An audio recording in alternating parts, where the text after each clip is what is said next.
sur les tractopelles.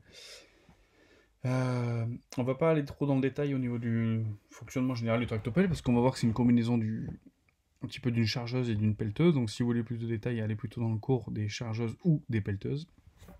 On va plutôt parler de choses plutôt générales. Donc petite vidéo de présentation d'un tractopelle à l'action pour voir un petit peu les différentes possibilités et les différentes fonctionnalités de cet engin très polyvalent.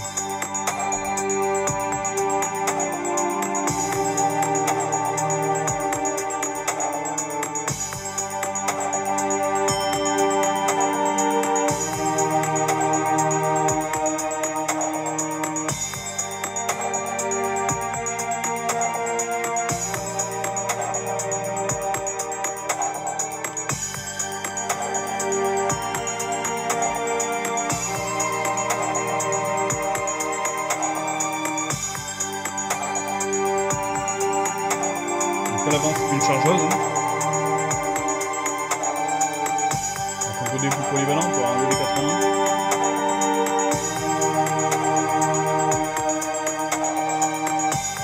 Et à l'arrière en posant les stabilisateurs, on peut travailler comme une pelleteuse avec un godet rétro et une pelle rétro à l'intérieur. Vous voyez que le chauffeur a tourné, hein, la cabine offre deux postes de pilotage.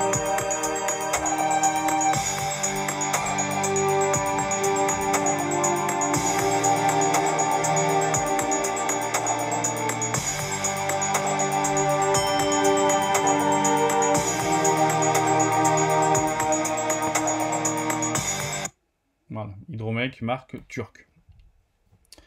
En gros, hein, qu'est-ce qui caractérise un tractopelle? C'est très simple, c'est ce qui se passe à l'avant et ce qui se passe à l'arrière. Ce qui se passe à l'avant, c'est généralement la même chose qu'une chargeuse. Donc ça sert à transporter, charger du matériau. Et à l'arrière, ça sert plutôt à creuser.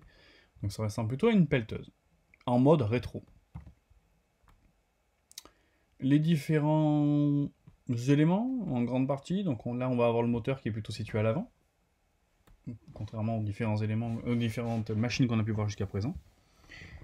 Entre le moteur et la boîte de vitesse, on a ce qu'on appelle le convertisseur. Ensuite, on a une boîte de vitesse.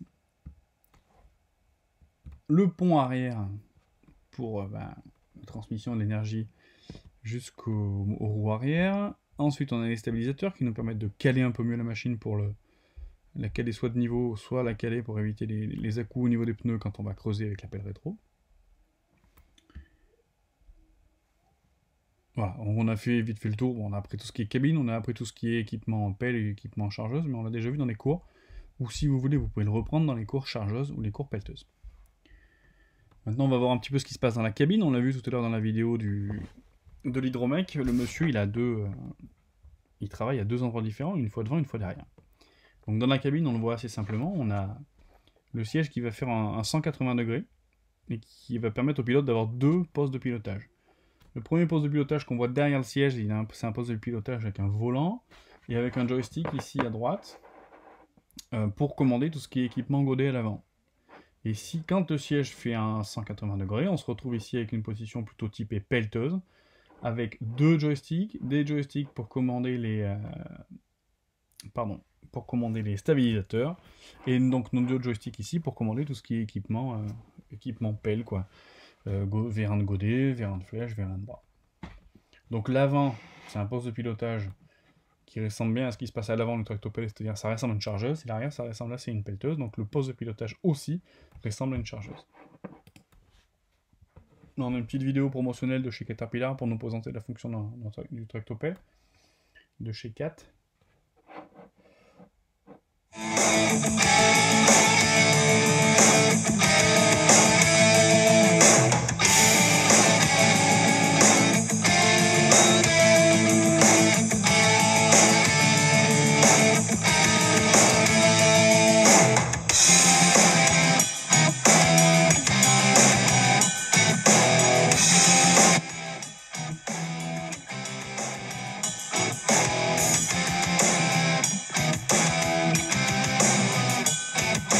Utilisable en ville, utilisable sur chantier, utilisable en terrain accidenté, avec un 4 roues directrices et 4 roues motrices.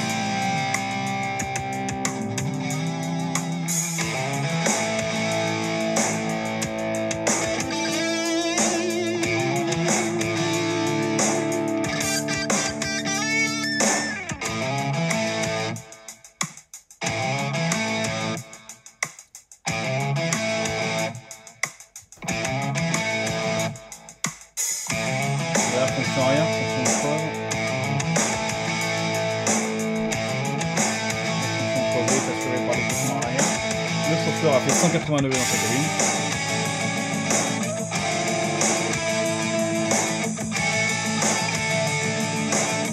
Après montage d'outils à l'avant, hein, montage d'équipement en option. Ici une balayeuse pour chercher de la neige, on peut avoir d'autres choses. Bien évidemment.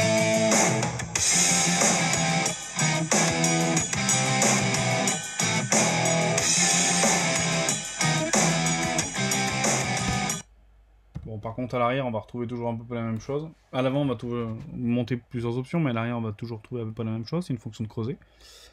Il y a deux gros types de montage. On a ce qu'on appelle le montage axial, où en fait l'équipement pelle est situé au centre de la machine, hein, suivant le centre qu'on a ici. Et elle est fixe, en fait, tout simplement. Hein.